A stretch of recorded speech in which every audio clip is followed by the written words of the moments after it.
Hey guys, Barrett here. Welcome back to another video. Today we're talking about the 5 things that I wish I had known when I first started playing pickleball. Let's do this. Now, I am not a fan of woulda, coulda, shouldas. I typically don't look back at the beginnings of my pickleball journey with any kind of regret. I look back with just pure gratitude. However, being an instructor and being someone that does this online and stuff, I try to get principles across to people that will help make their beginning journey a little bit easier. And so there are a couple of examples that I want to use from my kind of early pickleball days that I think will help if you're a beginner or if you're someone that's starting to become a little bit more experienced. So I got 5 things to share with you today, the last one being the juiciest. So let's get started with number 5. All right, number 5. I had a habit early on of trying to compare pickleball to other sports, not just sports that I played. Now, when I was a kid, I played golf and baseball primarily. So I have a lot of, hit a ball with the stick kind of experience.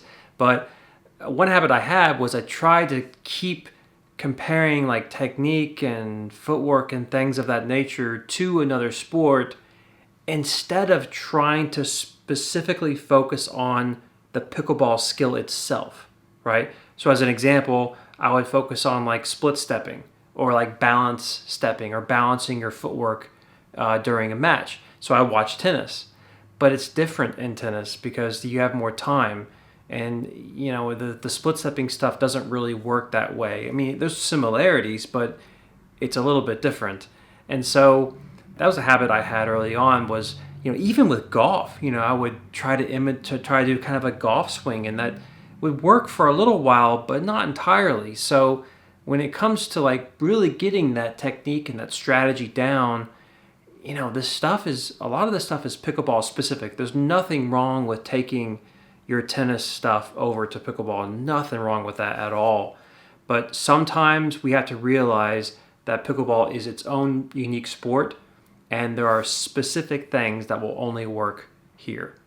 Okay, number 4, and kind of my personal favorite here, is to stop worrying about the paddle. I wished I would have just picked a paddle and stopped trying to analyze all the stuff.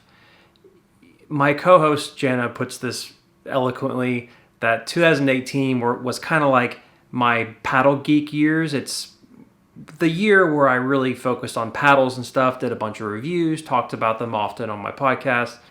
But really, as time went on, what I realized was that, man, it doesn't matter as much as you may think it does, especially if you're a beginner.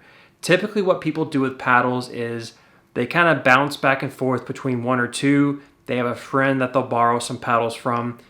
They'll try one they really like, and they'll stick with it. Most of the people I play with have been playing with the same paddle for like the past 1 or 2 years. If I'll meet someone who's been playing for 3 years, they've been using the same paddle for like a year and a half or 2 years. So that's typically how it works.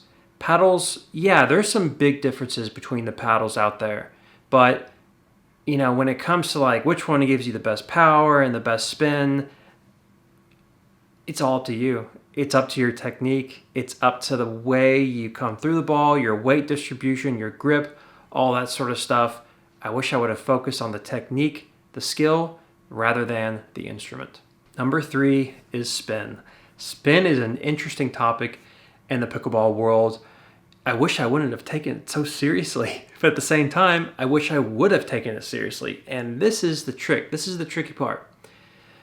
We instructors love to tell beginners, hey, I notice you're doing the spinny stuff.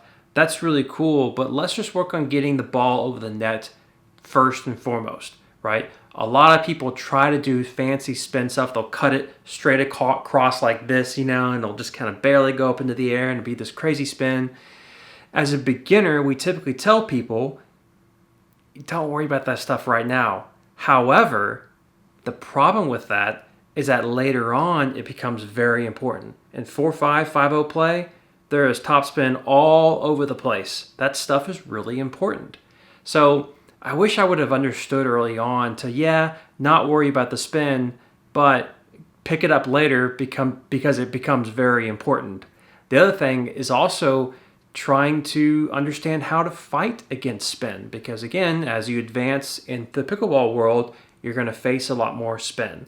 So kind of an interesting little tidbit there. If you're a beginner, try not to worry about applying too much spin to the ball. I know it's fun, but what you want as a beginner is consistency and long rallies so that your pickleball sessions are as long and fruitful as possible. Number 2, and this is the one where I have to admit a couple of things, is I wish I would have stopped complaining about X. And X could be wind, it could be bangers, it could be lobbers, it could be a whole bunch of different stuff. I'm typically not the kind of person that whines and moans about stuff, but it gets to me every now and then. I remember one thing in particular that I would do is complain about the wind. North Texas is a very windy area of the US, especially in springtime and like March and April. It's just ridiculous. Look, I'm complaining right now. But instead of complaining about things, and I know it's tough. I've been there. But instead of complaining about it, go to YouTube, find a video, do a Google search, and try to fix the underlying issue that's going on. I have a video about wind and a video about bangers. I'll link them both up here as this segment goes on. Complaining does nothing. It does absolutely nothing. I've had to learn this the hard way. If you find yourself complaining too much, catch yourself when you do it. Say, okay, whoa, getting into the complaining area, let's take a step back and let's focus on the skill and the strategy and what it is that I need to do to improve on the situation. And there is a solution. There is a solution to these things, to playing in the wind, to playing against lobbers. There's probably something going on that you're not quite aware of, and people like me with the content that I produce and tons of other people on YouTube can help. Number 1, and easily the most important thing that I've learned over the last 3 years of playing pickleball, is to be careful of the dogma. Be careful of the black and white thinking. One thing that was very common in my early teaching years with pickleball when I was doing lessons and so on is that I would do a group lesson and it would be serve, return, and the return would be super short. And then when the player came up to do the third, they would do a third shot drop. Even though the bounce of the return was quite high and it was the perfect ball just to kind of drive over. And I asked them just in curiosity, I said, hey, why'd you drop that instead of drive it? And she looked at me like, well, you always do a third shot drop. And that's when it kind of clicked. I was like, wow, that's intense. And I know dogma may be kind of a strong word, but it's been kind of ingrained in our brains over the years that the third shot drop is what you do on the third. And it's not true. It's not true. There are many different things that you can do. A drive, kind of a half diving drive, sort of top spinny thing. A third shot drop. You could go cross court to the backhand, to the forehand, whatever. And so if you're just starting out or you're becoming more experienced, be careful of these things. Be careful of the never do this, never do that. Be careful of the always do this, always do that. It's not always going to be the case, and typically you need to trust yourself and trust your own path in the pickleball world, or as we say, trust your own game, play your own game.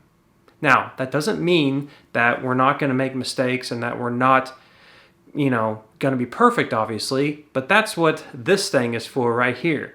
I have a video about how to video yourself, and that can be very useful in terms of recording yourself, figuring out what's going on, figuring out the truth about your game, right? That can be quite helpful.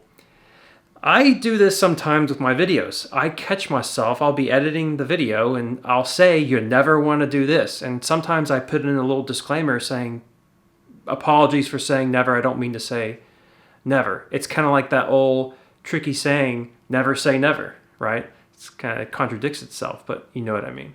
So be careful of the black and white thinking. Everything is permitted in pickleball, except what is denied by the rules. You can do whatever you want. You can do a third shot lob, even though most of us don't really recommend it. You can do anything you want. Don't get tricked up by the extreme parts of things. The things that say, never do this, never do that. Again, I get mixed up in it sometimes. It's a hard thing to break, but always remember that everything is permitted. So those are 5 things that I wish I had known early on in my pickleball journey. Again, I don't regret any of it. It's been the greatest thing that's ever happened to my life. But I hope that was helpful. If you're kind of a beginner or intermediate player, you're starting to get better, starting to become more experienced, starting to take it more seriously, I think these things are going to help, just some mindset stuff. So guys, I hope that the video was useful. Head on over to pickleballkitchen.com. Got a lot of articles, got the podcast on there, all sorts of stuff. Thank you guys so much for joining me. And as usual, I'll see you next time.